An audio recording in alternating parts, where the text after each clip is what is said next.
Hello fellow battle researchers, today we're going over 6 unique Coromon sets that you may or may not have seen on the Coromon PvP ladder. As we get ready for mobile, I'm really excited to ramp up the Coromon content, so make sure to like and subscribe. Let's jump on in. The first Coromon we'll be talking about today is Squidma, which is a fire type and the pre-evolution of Magnamire.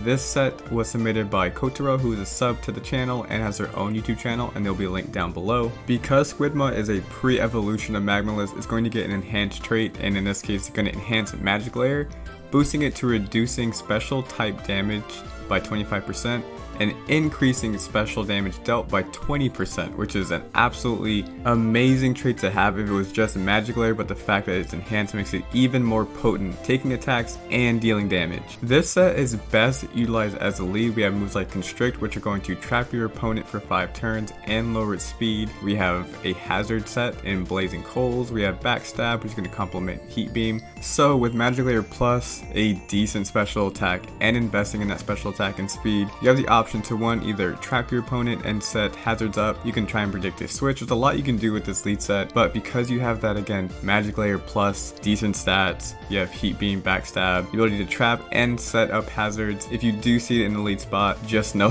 that you might be in a role for her if you don't have something that can switch in and take these special attacks from Squidma. And we are recommending the Chom Fruit, I think that's how you pronounce it, because it will allow you to charge 2 turn moves in 1 turn, and Heat Beam is a 2 turn move, so if you do want to get that really hard hit off on the first turn or on your first attacking turn, or the first turn you use Heat Beam I should say, a really good option to have for this Coromon. Next up is Magnamire, a Coromon with sky high attack, a decent typing in electric, and a really great trait in Gravity Pool. And this set was submitted by Kotaro, and this is called the Hunter Magnamire. There are several reasons why this set is really effective. One is Gravity Pool. When you make physical contact with this Coromon, you're trapped for 5 turns, and with coverage like Sparkling Slam, Body Blast, Splatter, and Transcending, you can hit everything neutrally and a lot of things super effectively. Even though you're not investing in HP, you still have pretty decent bulk here, and that's where the Ore Fruit comes in. When your Coromon is in danger and your HP is low, your speed is increased, so there's a good chance after you trap the Coromon, likely you're whittling it down and your HP goes down, you take it out with Transcending and you get your boost from the Ore Fruit, and then the next Coromon that comes in doesn't outspeed and you get up another really big hit.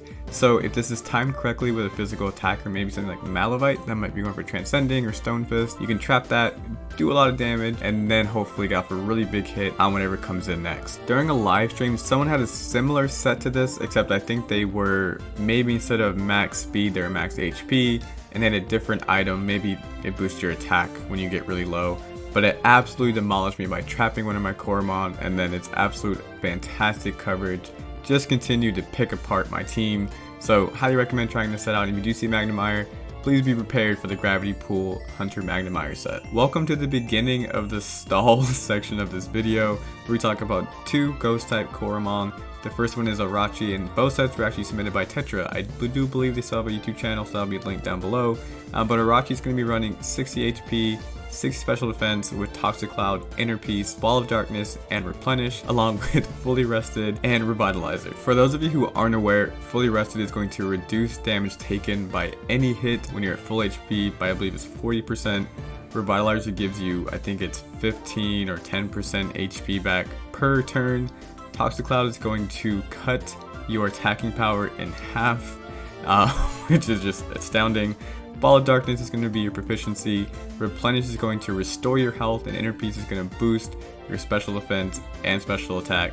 So the idea is to either boost your special defense or get something hit with Toxic Cloud and just keep boosting and keep boosting and keep boosting until your opponent can't hit you and you just knock everything out with Ball of Darkness. With only 2 attacking types hitting Ghost super effectively, really great natural bulk, decent special attack as well. This is a very difficult set to deal with. It is part of our stall section of the video because once it gets set up, it's really getting lucky, and even crits you can't count on too much because they're predetermined. The best you could do is get something that is like critting every 2 turns, but even then, it's probably still not enough to take this thing down. But Stall is a really big part of the meta right now, so I wanted to make sure to cover at least one of the preeminent stallers in the game. And next we'll move on to a much lesser known ghost type, but a very decent staller nonetheless. Droople is the pre-evolved form of Mudma, and I think it's actually a more effective Coromon overall. We have Resistant Plus, which is going to reduce damage taken by special attacks by 40%. We have Ooze Armor, which is going to boost your defense. We have Toxic Cloud, which again is going to cut your opponent's attacking power significantly. We have Shadow Running for proficiency, and we're also going to have Replenish on this set, so you can always get back some HP. And we are choosing to run this with the Canal Fruit. You can run it with Revitalize if you'd like to, but for this set I chose Canal Fruit, so up to you where you want to go there. Unfortunately, this set does not have the same kind of terrifying potential that the Orotchy set does, but Droople can be a pretty good check to things in the late game. If you get up a couple of Ooze Armors, it will boost your defense by 2 stages, so getting up 3 of those, your defense is maxed out. You're taking a lot less from special attacks thanks to Resistant. Unfortunately, you're not really boosting your own attack, so if you're against something else that has like Zen Cure maybe, or something that has replenished itself, it's going to be really hard to win that War of Attrition. But it's kind of a fun set I want to throw in here because we are talking about some unique Coromon. And we'll move on from Stall. We spent enough time here already, and we'll get into one of my favorite Coromon, if not my favorite, Dugterra. This Dugterra set is unique in that instead of using its ability to increase its speed by multiple stages, we're using Lucky, which is going to increase your critical hit chance. In this case, we're using Lucky Plus, which is going to increase your critical hit chance plus 2. And we're going to run Agility Training to increase our speed by 2 as well. So you can force a switch, get up in Agility Training, you can then hopefully deal a lot of damage with things like Meteor Shower, Poison Chomp, Illusion Slash, even Death Grip has been listed as potential moves on your skill set. So kind of a fun set. It's a little lucky by the nature of the trait. But it could be a fun one to throw your opponent off guard if they're expecting them to be a revenge killer, or not expecting them to be so potent offensively, and being able to get up that +2 speed. But I really need zero excuse to put Dugterra on the channel, so if you have more Dugterra sets, send them my way. I'll always try to feature one in one of these showcase videos that we do. In terms of uniqueness for the specific Coromon, I think this Gelaquad set is by far the most unique.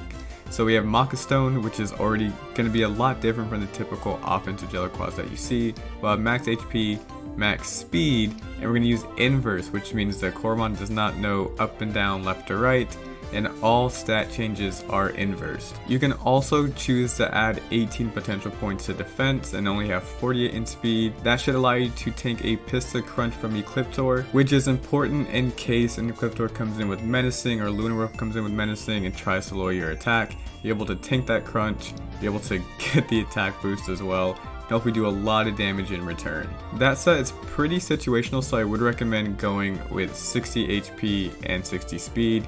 You have Soul Crush, Sting, Hydro Punch, and Quicksand as your moves, so that's a pretty diverse moveset coming from your bulky water using the Maka Stone. You have base 226 attack, and hopefully you're getting that boosted by something using Menacing on you or some other ability or move that's going to impact your stats. But this is another fun one. I want to end it with a really unique Gelaquad set because Gelaquad is one of my favorite Coromon, and it'd be really cool to see this set kind of take off or catch things by surprise a little bit. I also want to share really quickly how helpful the damage calculator is. You can do team building on this damage calculator. You can look at different roles as well, so just come down here with the type of role you want to fill. You can also go here to damage calc and see all the traits in the game, which is how I'm able to make these videos so quickly and so accurately. So if you enjoyed the content, please make sure to like and subscribe, and we'll see you next time. Alright, bye.